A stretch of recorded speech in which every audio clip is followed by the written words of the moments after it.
morning, math lovers. I am Teacher Joanna, and I am here again to guide you as we explore the world of numbers. So let's start with this activity, which I entitled Spot the Difference. Given the tagline of one popular soft drinks nationwide, if you drink Sprite, then you obey your thirst. If this statement is written in different ways, such as, if you obey your thirst, then you drink Sprite. If you do not drink Sprite, then you do not obey your thirst. If you do not obey your thirst, then you do not drink Sprite. Examine these statements and its relationship to the original conditional statement. How is statement 1 related to the given conditional statement? That's right. Statement 1 is the opposite of the given conditional statement. In mathematics, we call that the converse of the given conditional statement. What are your observations on the structure of statement number 2 compared to the given if-then statement? That's right. There is a word not in both hypothesis and the conclusion in statement number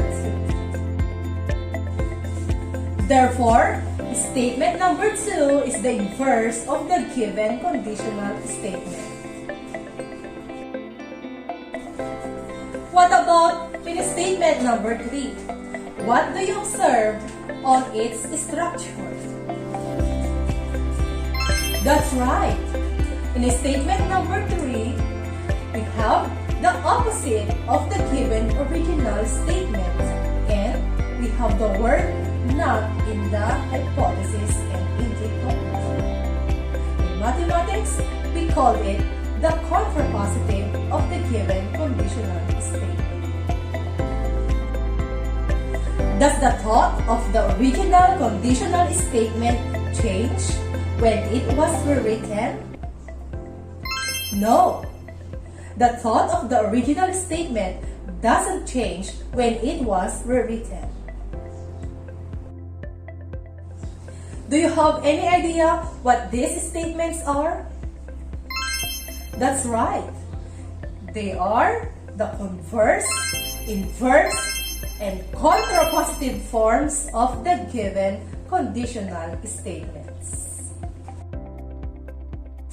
Today, we will be determining the converse, inverse, and contrapositive forms of an if-then statement. Conditional statement is a statement that can be expressed in if-then statement. This statement is in the form if P, then Q. There are two parts of the if-then statement. We have the hypothesis and the conclusion. The hypothesis followed the word if, and the conclusion followed the word then.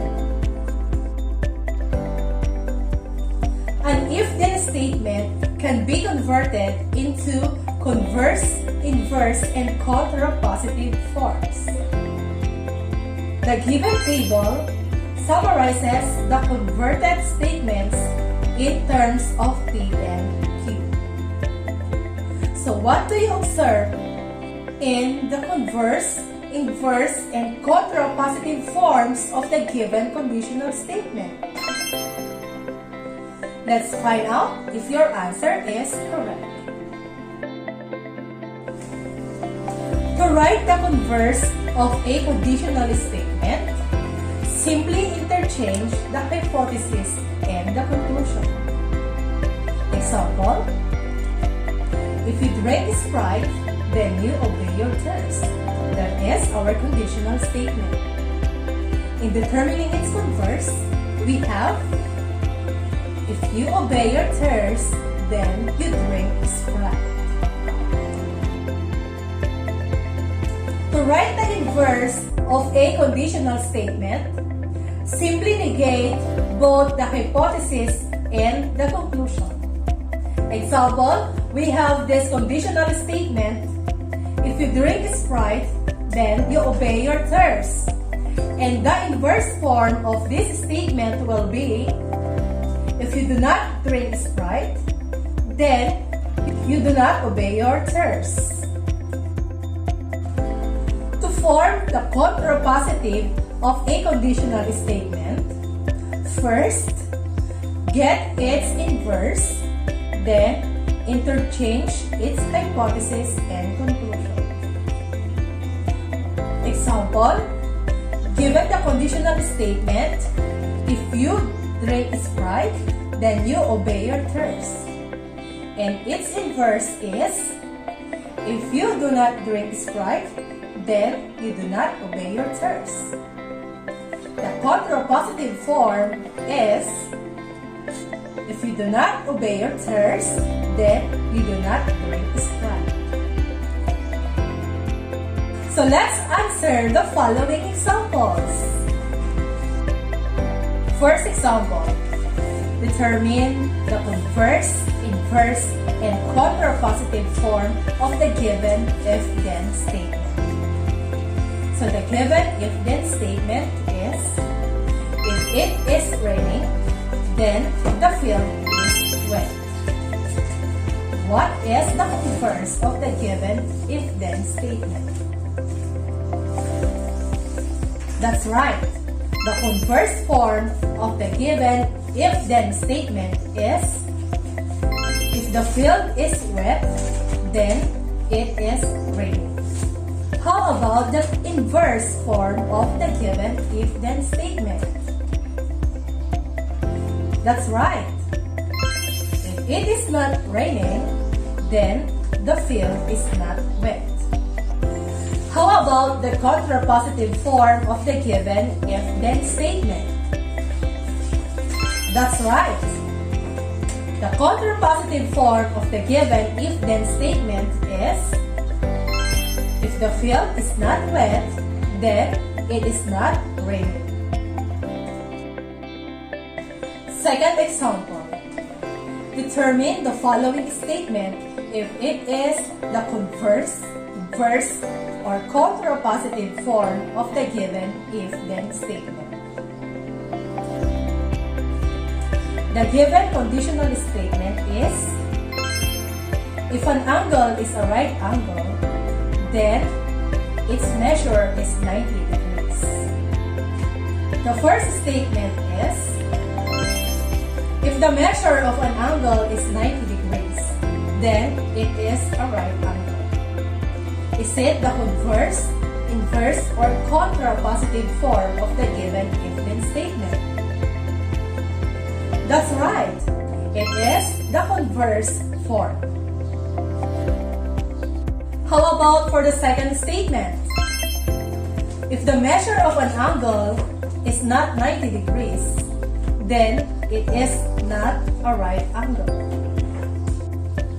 Is it the converse, inverse, or contrapositive form of the given if-then statement? Correct! It is the contrapositive form of the given if-then statement. How about for the third statement? If the angle is not a right angle, then its measure is not 90 degrees. Correct! It is the inverse form of the given if-then statement. So that is all about the converse, inverse, and contrapositive forms of the given if-then statements. I am now very confident that you can answer all the activities in your self-learning modules. So now, I am leaving you with this quotation by clear thinking.